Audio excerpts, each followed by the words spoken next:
Welcome to বঙ্গজয় বন্ধুরা, আশা করি তোমরা সবাই ভালো আছো। আজকে কিন্তু ইস্টবেঙ্গল মোহনবাগানকে নিয়ে কিন্তু খবর আছে। ইস্টবেঙ্গল আগামী যে বেঙ্গালুর ম্যাচ, সেই ম্যাচে কিন্তু পাচ্ছে না গুরুত্বপূর্ণ ফুটবলারকে। এছাড়া নতুন বিদেশি কি আসছে ইস্টবেঙ্গলে, মোহনবাগান নাকি দিমি ক্লাব ছাড়ছে, মেসিকে নিয়ে কি বললো ইস্টবেঙ্গল কোচ, সব খবর কিন্তু আজকে শুধু আছে তোমাদের জন্য। সব খবর জানবে। তার আগে বলবো যে আমার চ্যানেল বঙ্গজয়কে তোমরা বেশি করে লাইক, শেয়ার আর কমেন্ট করো। আর চ্যানেলে যারা নতুন এসছো তারা অবশ্যই সাবস্ক্রাইব করে বেল বাটনটা অন করে দাও, যাতে ফুটবলের সব নোটিফিকেশান তোমরা রোজকার মতন পেতে থাকো।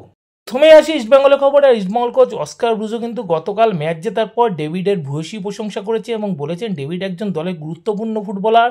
পরিবর্তন হিসাবে মাঠে নেমে তিনি কিন্তু খেলা চেঞ্জ করে দিচ্ছে এবং তিনি দলকে যথেষ্ট জেতানোর জন্য সাহায্য করছে। হয় গোল করছে, নয় গোলের কাছাকাছি কিন্তু তিনি পৌঁছাচ্ছে এবং গোল করার জন্যে অপর ফুটবলারদেরকে সাহায্য করছে। এরকম ফুটবলার যে কোনো দলের কাছে কিন্তু অ্যাসেট। এছাড়া তিনি মেসি বাউলিরও কিন্তু ভূয়সী প্রশংসা করেছেন এবং বলেছেন মেসি বাউলির খেলার মধ্যে কিন্তু যথেষ্ট গভীরতা আছে। ইস্টবেঙ্গল দলে একাধিক ভালো ফুটবলার থাকলেও তাদের পারফরমেন্সে কিন্তু সেই গভীরতা নেই যেটা মেসি বাউলির মধ্যে আছে। মেসি বাউলি প্রতিটা বলের জন্য কিন্তু রান করছে, সারা মাঠ জুড়ে খেলছে।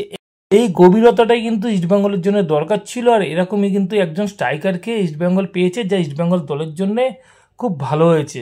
অন্যদিকে আগামী 22শে মার্চ কিন্তু আনোয়ার আলী কেসের হিয়ারিং পড়েছে এবং পিএসসি কিন্তু সেদিনকে পার্টি করেছে দিল্লি এফসি এবং ইস্টবেঙ্গলকে, এবং তাদেরও কিন্তু বক্তব্য শোনা হবে। এতদিন ধরে কিন্তু তাদের বক্তব্য শোনা হয়নি, এবারে কিন্তু ইস্টবেঙ্গল এবং দিল্লি এফসি উভয় পক্ষরই কিন্তু বক্তব্য শোনা হবে। এবং 22শে মার্চ যেহেতু হিয়ারিং, সেই কারণে কিন্তু আইএসএল সেই সময় শেষ হয়ে যাবে এবং আনোয়ার আলী বলা যায় যে তিনি কিন্তু আইএসএল খেলা তার কমপ্লিট হয়ে যাবে। এবং এছাড়াও এএফসির যে কোয়ার্টার ফাইনাল ম্যাচ, সেই ম্যাচটিও কিন্তু হয়ে যাবে আরকাবাগের সাথে ইস্টবেঙ্গলে। তো এই খেলতে কিন্তু এই টুর্নামেন্টগুলো খেলতে কোনো আর বাধা রইল না আনোয়ার আলীর।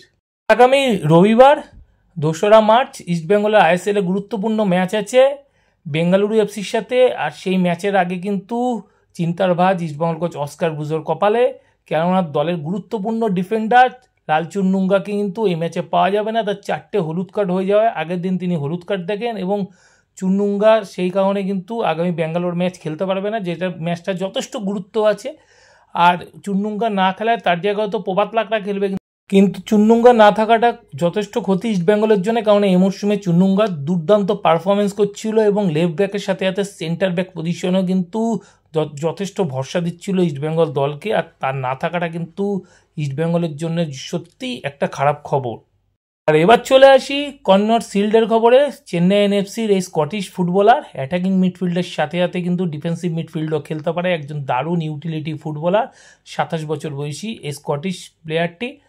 এই ফুটবলারটিকে নেওয়ার ব্যাপারে ইস্টবেঙ্গল কথাবার্তা চালাচ্ছে বা ইস্টবেঙ্গলে আসতে পারে বলে কিন্তু একটা রিউমার ছড়াচ্ছে। হ্যাঁ, এটা রিউমারই।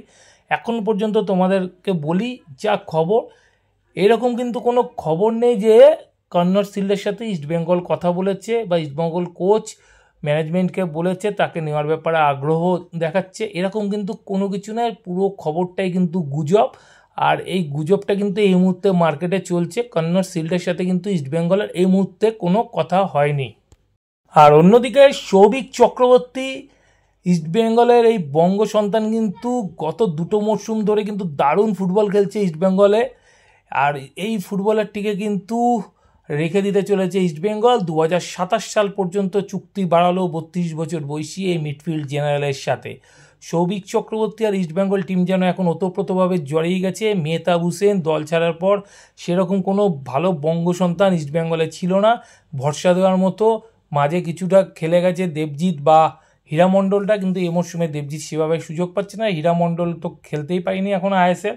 তো সেই জায়গা থেকে বলতে গেলে যে সৌভিক চক্রবর্তী কিন্তু প্রতিটি ম্যাচ দারুণ ফুটবল খেলছে ইস্টবেঙ্গল জার্সি গায়ে।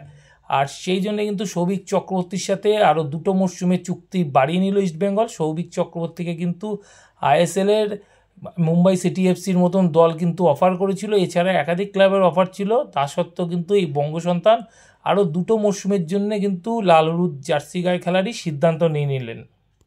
মোহনবাগান সুপার জায়ান্ট কিন্তু 2জন ফুটবলারের সাথে কথাবার্তা চালাচ্ছে। একজন হচ্ছে রোশন সিং সাইড ব্যাক, আর আরেকজন হচ্ছে মুম্বাই সিটি এফসির ফুটবলার জাতীয় দলের মেহতাব সিং।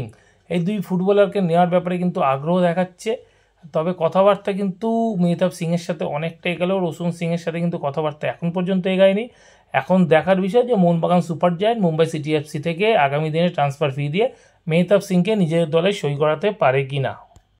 দিমিত্রি পেত্রাতস এই ফুটবলারটি মোহনবাগান জনতাদের নয়নের মণি জানো, আর গত ম্যাচেই গোল করেছে উড়িষ্যা এফসির সাথে এবং মোহনবাগান সুপার জায়ান্টকে সিল জেতাতে সাহায্য করেছে। তো এই ফুটবলারটিকে নাকি আগামী মরশুমে রাখবে না মোহনবাগান সুপার জায়ান্ট। তবে পেত্রাতসের কাছে কিন্তু আইএসএল এর একাধিক ক্লাবের অফার আছে, এছাড়া কিন্তু এ লিগেরও কিন্তু অফার আছে। আর এ লিগ আমাদের আইএসএল এর থেকে যথেষ্ট স্ট্যান্ডার্ড লিগ, আর এশিয়ার টপ লিগের মধ্যে একটা কিন্তু এ লিগ।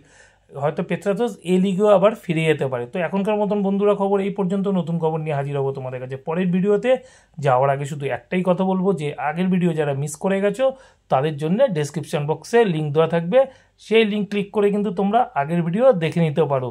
এখনকার মতন গুড বাই, আবার দেখা হবে আগামীকাল নতুন ভিডিওতে।